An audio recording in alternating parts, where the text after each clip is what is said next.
할렐루야. 153 저녁기도 오신 여러분들을 주님의 이름으로 환영하고 축복합니다. 오늘도 귀하고 복된 이 시간 하나님께서 우리 가운데 신실한 은혜를 내려주시고 진실되게 기도하는 여러분들 한 사람 한 사람들에게 하나님의 영이 또한 하나님께서 계획하신 축복이 넘치게 될 줄로 믿습니다. 먼저 하나님의 말씀 보도록 합니다. 고린도후서 10장 1절에서 8절 말씀까지 오겠습니다. 고린도후서 10장 1절에서 8절입니다. 우리 같이 한 목소리로 다 함께 봉독하도록 하겠습니다. 시작. 너희를 대면하면 유순하고 떠나 있으면 너희에 대하여 담대한 나 바울은 이제 그리스도의 온유와 관용으로 친히 너희를 권하고 또한 우리를 육신에 따라 행하는 자로 여기는 자들에 대하여 내가 담대히 대하는 것 같이 너희와 함께 있을 때에 나로 하여금 이 담대한 태도로 대하지 않게 하기를 구하노라. 우리가 육신으로 행하나 육신에 따라 싸우지 아니하노니 우리의 싸우는 무기는 육신에 속한 것이 아니요 오직 어떠한 견고한 진도 무너뜨리는 하나님의 능력이라. 모든 이론을 무너뜨리며 하나님 아는 것을 대적하여 높아진 것을 다 무너뜨리고 모든 생각을 사로잡아 그리스도에게 복종하게 하니 너희의 복종이 온전하게 될 때에 모든 복종하지 않는 것을 벌하려고 준비하는 중에 있노라. 너희는 외모만 보는도다. 만일 사람이 자기가 그리스도에게 속한 줄을 믿을진대 자기가 그리스도에게 속한 것 같이 우리도 그러한 줄을 자기 속으로 다시 생각할 것이라. 주께서 주신 권세는 너희를 무너뜨리려고 하신 것이 아니요 세우려고 하신 것이니 내가 이에 대하여 지나치게 자랑하여도 부끄럽지 아니하리라. 아멘. 취업을 준비하는 청년들은요, 두 단계를 넘어야 취업이 확정됩니다. 보통 필기고사 그리고 면접고사가 있습니다. 필기고사는 자신이 평소에 열심히 공부한 것을 최선을 다해서 시험을 보며 극복할 수 있습니다. 그러나 면접고사는 그렇지 않죠. 청년들에게 물어보면 필기보다 훨씬 더 긴장되고 부담되는 게 면접고사라고 합니다. 어떤 기업체는 이 필기고사는 그냥 면제하는 것도 있으나 면접을 면제하는 것은 없다고 합니다. 시중 서점에 나가보면 그래서 면접을 요령껏 어떻게 해야 되는지 잘 다루는 그런 책들이 많이 있다고 해요. 그 책 중에서 공통적으로 하는 말이 뭐냐면 첫인상이 5초 안에 결정이 된다는 거예요. 이 때문에 취업 준비생들은 계속해서 긴장합니다. 책의 논리에 의하면 5초 안에 당락이 결정된다는 말이므로 이 첫인상을 바꾸기 위해서 부단히 노력한다는 거예요. 그래서 수술까지 결심하는 사람들도 있다는 거예요. 그런데 과연 여러분 사람의 내면을 5초 안에 판단할 수 있을까요? 저는 불가능하다고 생각합니다. 그럼에도 불구하고 취업하려고 하는 사람들은 넘쳐나고 있고 또 취업의 문이 좁기 때문에 외모지상주의가 판을 칠 수밖에 없는 아주 슬픈 현실이라는 겁니다. 그러다 보니 사회 분위기에 편승해서 우리도 사람의 내면을 보지 못하고 외모로만 판단하는 잘못을 범할 때가 참 많다라는 거죠. 고린도 교회는 이 바울의 내면과 그가 전한 복음을 보지 못했습니다. 그들은 바울의 외모와 바울을 대적하는 자들의 외모를 비교하고 또 바울의 대적자들에게 마음을 주었어요. 바울은 그러한 고린도 교회 성도들을 비판합니다. 그리스도인들이 외모를 보지 않고 그를 통해서 일하시는 하나님의 능력을 보아야 되고 그가 남긴 열매를 봐야 되는 것인데 그렇지 못함에 대해서 지금 사도 바울이 이 고린도 교회 성도들에게 권면하고 있는 장면이라는 거죠. 자, 1절 말씀에 보면 바울이 그의 대적자들을 비꼬고 하는 말입니다.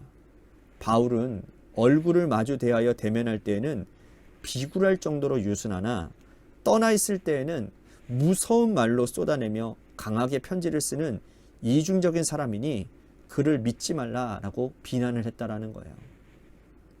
유대에서는 어떤 사람들이 바울을 이렇게 비난한 겁니다. 바울은 그 사실을 알고 비꼬아 표현한 거예요. 그런데 바울이 이 고린도 교회 성도들의 얼굴을 대할 때 유순하고 또 편지할 때는 강한 표현을 할 수밖에 없었던 정황이 있지 않습니까? 바울이 고린도 교회를 개척하고 십자가 복음을 전했을 때에는 당연히 유순하게 예수님의 사랑을 전하지 않았겠습니까? 그 후에 고린도 교회를 떠나 다른 곳에서 사역을 하다가 이 고린도 교회가 극심한 어려움에 처해 있다는 소식을 듣게 되죠. 그래서 그는 고린도 전서를 쓰면서 교회를 비판하고 성도들을 강하게 책망했습니다. 고린도 교회는 문제투성이었어요. 분열의 문제, 송사의 문제, 결혼의 문제, 우상 제물에 대한 문제, 성만찬의 문제, 은사 사용의 문제, 부활을 믿지 못하는 자들의 문제, 하여튼간에 문제가 산적해 있었단 말이죠. 이 문제를 해결하기 위해서 바울은 진심을 담아서 강하게 표현할 수밖에 없었다는 거예요. 바울은 이어서 그가 개척한 모든 교회에 대한 목회 원칙을 설명을 하고 있습니다. 자, 2절과 3절과 4절 말씀 보십시오. 우리가 육신으로 행하나 육신에 따라 싸우지 아니하노니 우리의 싸우는 무기는 육신에 속한 것이 아니요 오직 견고한 진도 무너뜨리는 하나님의 능력이라. 모든 이론을 무너뜨리며. 바울은 하나님의 능력을 붙잡고 목회했어요. 그가 개척한 모든 교회에서 그는 육체를 따라 일하지 않고 하나님의 능력을 붙잡고 일했다는 겁니다. 그가 하나님의 능력을 붙잡는 이유가 있어요.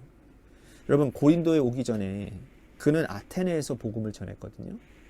아테네에서 에피쿠로스와 스토아 철학자들과의 끊임없는 논쟁 끝에 사람들이 많이 모여있는 아레오파고 광장에 가서 복음을 전했어요.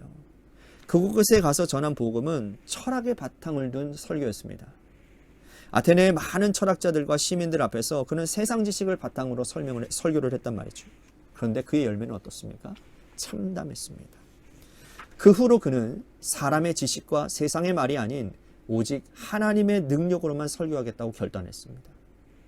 고린도에 와서 교회를 개척했고 또 그 후에 그의 목회의 중심은 다 하나님의 능력이었어요. 인간성을 감추어지고 바울의 세상 지식은 좀처럼 드러내지 않았습니다. 그런데 안타깝게도요, 이 고린도 교회 성도들은 학벌과 세상 지식에 마음을 주는 사람들이 많았다는 거예요. 자, 7절 말씀 보십시오. 너희는 외모만 보는도다. 만일 사람이 자기가 그리스도에게 속한 줄을 믿을진데 자기가 그리스도에게 속한 것 같이 우리도 그러한 줄을 자기 속으로 다시 생각할 것이라. 바울이 고린도를 떠난 후에 유대에서 온 사람들이 말에 능한 아주 변증가들이었습니다. 그들은 철학, 세상 지식, 수사학에 능한 사람들이었어요. 그들의 말솜씨에 고린도 교회 성도들은 마음이 빼앗기게 되었습니다. 성도들은 그의 열매를 보지 못했던 것이죠. 바울은 그들의 열매를 이렇게 표현하고 있습니다. 자, 8절 말씀 보십시오. 주께서 주신 권세는 너희를 무너뜨리려고 하신 것이 아니요 세우려고 하신 것이니 내가 이에 대하여 지나치게 자랑하여도 부끄럽지 아니하리라. 자, 거짓 선지자와 참된 선지자의 구별은 뭐냐? 세우는 사람이냐 무너뜨리는 사람이냐라는 거예요. 다시 말씀드립니다. 거짓 선지자와 참된 선지자의 구별은 뭐냐 하면 세우는 사람, 무너뜨리는 사람라는 거예요. 교회의 참된 일꾼, 거짓된 일꾼 기준이 뭔지 아십니까? 세우느냐 무너뜨리냐라는 거예요. 하나님의 아름다운 일들, 하나님이 원하시는 일들을 세워가느냐 무너뜨리느냐. 유대에서 온 어떤 사람들은요, 교회를 무너뜨리는 자들이었어요. 교회를 분열시키고 하나님의 능력으로 세운 교회를 이간질시켜서 성도들이 하나되가 되지 못하도록 만드는 자들이었단 말이에요. 그들이 지나간 자리를 보면요, 사람들의 마음이 황폐해져 있습니다. 사랑의 마음은 남지 않고 사분오열 찢어져 있는 거예요. 그러나 바울이 하나님의 능력으로 세운 교회는 세워져 있는 겁니다. 성도들의 믿음이 세워져 있고 하나님의 말씀으로 든든히 서 있는 것이죠. 구약시대 선지자들도 마찬가지였습니다. 거짓 선지자들은 무너뜨리는 사람이었고 참 선지자는 세우는 사람들이었습니다. 그런데 어리석게도 사람들은 그들이 남긴 열매를 보지 못했다라는 거예요. 지금 자기 눈앞에 어떤 세상 지식을 뽐내고 말에 능숙능란한 자들의 그런 외모만 보고 있다라는 거죠. 이것이 바울에게는 고통이었고 서운함이었다라는 거예요. 담임 목사도 그런 것 같습니다. 목사도 그런 것 같아요. 목사도 앞에서 하나님의 말씀을, 하나님의 뜻을, 하나님의 기뻐하시고 원하시는 일을 목청껏 높이며 핏대 세우며 간절하게 성도들에게 호소하고 그렇게 살아갈 것을, 그리고 그렇게 살아가라고 여러 가지 방면으로 열심히 애쓰고 하는데, 그런데 어떠한 달변가들에 의해서, 어떠한 세상 지식적인 그런 모임들 안에서, 교회 안에서 그런 이야기들을 통해서 그런 하나님의 일들이 무너지고 사람들이 드러나는, 사람의 일들이, 사람의 생각이 드러나는 그런 일들을 보게 되어질 때 목회자로서 참 자괴감이 느껴집니다. 뭐 제가 그렇다는 건 아니고요. 다른 교회 목사님들 이야기 들어보니까 그렇더라고요. 10절 말씀 보십시오.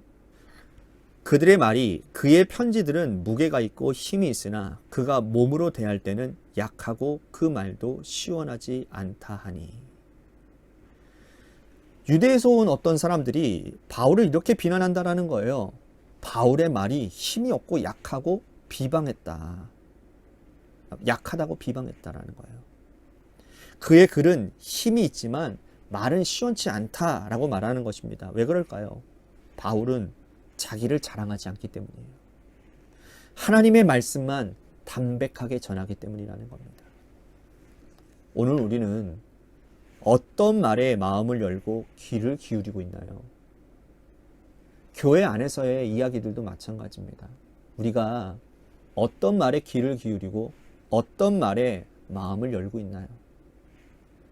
사람의 외모나 어떠한 학벌이나 배경을 보지 않고 여러분, 하나님의 능력을 바라보시기를 바랍니다. 하나님의 말씀만 들으시기를 바랍니다. 내면을 바라볼 수 있는 힘, 능력을, 그가 남긴 열매를, 그 사람이 말하고 있는 그 사람의 능력과 그 사람의 영과 그 사람의 남긴 열매를 바라볼 수 있는 능력이 오늘 우리 가운데 있어지기를 바라겠습니다. 그리할 때에 우리는 온전한 영적인 분별력을 가지고 하나님의 아름다운 일들을 행하는, 하나님만 드러나는 그런 교회가 반드시 될 줄로 믿습니다. 오늘 말씀 생각하면서 우리 같이 기도했으면 좋겠습니다. 하나님의 말씀의 능력만 붙드는 교회, 그런 나가 되게 하여 주시옵시고, 다른 어떠한 외부의 어떤 사람들, 언변가든지 말 잘하는 사람들, 어떠한 세상 지식을 뽐내는 사람들의 그런 말에 현혹되어져서 하나님이 기뻐하시는 일들을 놓치는 일들이 없는 우리들의 인생이 되도록 인도해달라고 우리 같이 기도했으면 좋겠습니다. 또 한 가지 우리 같이 기도할 것은 주님의 교회를 위해서 간절히 기도했으면 좋겠습니다. 자꾸 제가 기도합니다. 하나님, 우리 교회가 인본주의에 사로잡히지 않도록 도와주시옵소서. 여러분, 교회의 타락은 인본주의에서 시작되어집니다. 사람이 주장되어지고 하나님의 말씀이 아니라 자꾸 사람이 주가 되고 사람이 움직이는 거예요. 사람이 주도를 하는 거예요. 그러면 교회는 그거는 타락하기 시작합니다.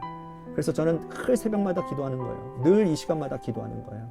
하나님, 하나님의 교회가 사람이 주장되어지는 교회가 아니라, 사람의 말에 의해서 움직여지는 교회가 아니라 하나님의 말씀 위에 세워지는 교회가 되게 하여 주옵소서. 하나님의 뜻 위에 바로 서는 교회가 되게 하여 주시옵소서. 우리 같이 그렇게 기도해 주셨으면 좋겠습니다. 뿐만 아니라 재개발 가운데 놓여져 있는 주님의 교회를 위해서 여러분들 간절히 기도해 주시고, 마지막으로 여러분들의 삶의 자리와 여러분들의 자녀들을 위해서, 또한 육신의 질병으로 고통당하는 분들을 위해서 간절히 기도해 주시기를 바라겠습니다. 우리 노래 끝날 때까지 우리 같이 합심하며 기도하도록 하겠습니다. 기도하시겠습니다.